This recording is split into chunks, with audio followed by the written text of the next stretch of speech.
बिस्मिल्लाहिर्रहमानिर्रहीम। अस्सलाम वालेकुम दोस्तों, ये आज की वीडियो बड़ी अहम वीडियो है। उसकी वजह ये है कि अक्सर दोस्त भाई ना मुझे कह रहे होते हैं कि यार कबूतर दाना नहीं खा रहे आजकल के दिनों में। तो सोकड़े में चले जाते हैं, बहुत सूख जाते हैं, बस एक जगह गुमसुम हो जाते हैं। तो मैं आज मेरे दो तीन दोस्तों ने ना मुझे सूखे हुए कबूतर ला के दिए थे, दाना ही नहीं खा रहे थे, जिनमें एक मादी तो बहुत बुरे हालात में थी। तो आज मैंने उस पे एक नया तजुर्बा किया था। माशाल्लाह से वो तो हफ्ते से दाना नहीं खा रहे थे, तो आज माशाल्लाह वो दाना खा रहे हैं।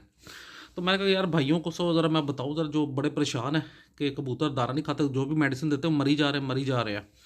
तो मैं आपको बता देता हूँ कि एक तो ये है, ये फ्लैजर इंजेक्शन है, ठीक है।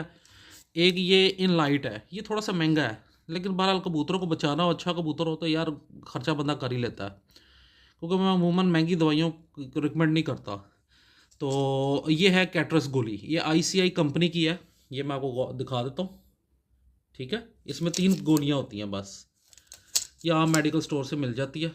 ये आपने लाजमी ढूंढनी है, ये वाली गोली। ये बहुत सारे इन्फेक्शंस के लिए है, ये सोकड़ा ख़त्म करती है, कबूतर को ठीक करती है। ये इनलाइट जो है ना, ये मिनरल्स है, ठीक है। तो ये आपने ले लेना, ये है भी मेड इन पाकिस्तान। आपने बोला क्या करना है, मैंने असल में मैं आपको बता तो मैंने तरीकाकार क्या किया था। मैंने ये कैटरस गोली उसको खिला दी थी पूरी, ये छोटी सी बिल्कुल बारीक सी गोली होती है। फिर इंसुलिन वाली मैंने सुरिंज ली, ठीक है। इंसुलिन वाली सुरिंज से मैंने तकरीबन इसके जो है ना, इसके तकरीबन 3 पॉइंट इसके लिए थे, 3 से 4 पॉइंट, ठीक है। बाकी जो है ना वो मैंने ये फ्लेजर इंजेक्शन से भर लिया था, ठीक है। तो मैंने ये जो है ना, ये इसको खिलाने के बाद मैंने ये पिला दिया था। तो कबूतरी को मैंने वैसे अलग ही कर दिया था सारों को। तो उसके बाद मैंने एक सिरिंज और जो इंसुलिन वाली है वो भर के वो भी पिला दी थी। मतलब एक को 1 सीसी होती है इंसुलिन वाली, सबसे बारीक वाली। तो वो 1 सीसी और साथ में कोई 2-3 से जो क्या उसका नाम पॉइंट जो इंसुलिन के हैं वो मैंने पिला दिए थे। ये बस मैंने तकरीबन 3 से 4 पॉइंट रखे थे, और ये कैटरस की गोली खिलाई थी। माशाल्लाह शाम ही हुई है, अब मैंने उसको बंदे को वीडियो बना के भेजिएगा, भाई तेरा कबूतर दाना खाने लग गया, तो बड़ा हैरान हुआ।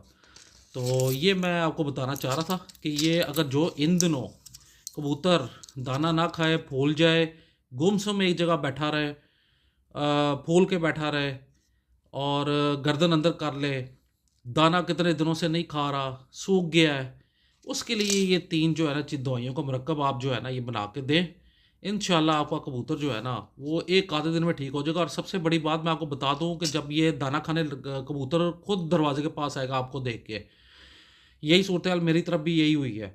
तो आपने बोला क्या करना है, अब मिक्स दाना फेंकना है, उस पर देखना है वो दाना कौन सा ज़्यादा खा रहा है। आप गौर करेंगे वो ज़्यादा चना खाएगा, ठीक है। चने आपने उसके सामने डाल देना, या मिक्स दाना डाल देना जिसमें चने भी हों, या सूखी रोटियां डाल के भी देखिएगा, ठीक है। ये 2 चीज़ें होती हैं, जो कबूतर जब बीमार होता है चने की तरफ ज़्यादा भागता है, या कुछ मकई की तरफ भागते हैं, या रोटी की तरफ भागते हैं। तो आपने ना वो चीज़ जो है ना वो सामने रखनी है कि जो चीज़ वो खाता है ना, क्योंकि खा नहीं रहा तो उसको जो चीज़ खा रहा होगा ना आपने वो खिला देनी है, और अगले दिन फिर आपने यही काम कर देना है। तो इंशाल्लाह आपका कबूतर ना सोकड़े से भी हट जाएगा, और आपका कबूतर बहुत जल्दी सेहतियाब हो जाएगा।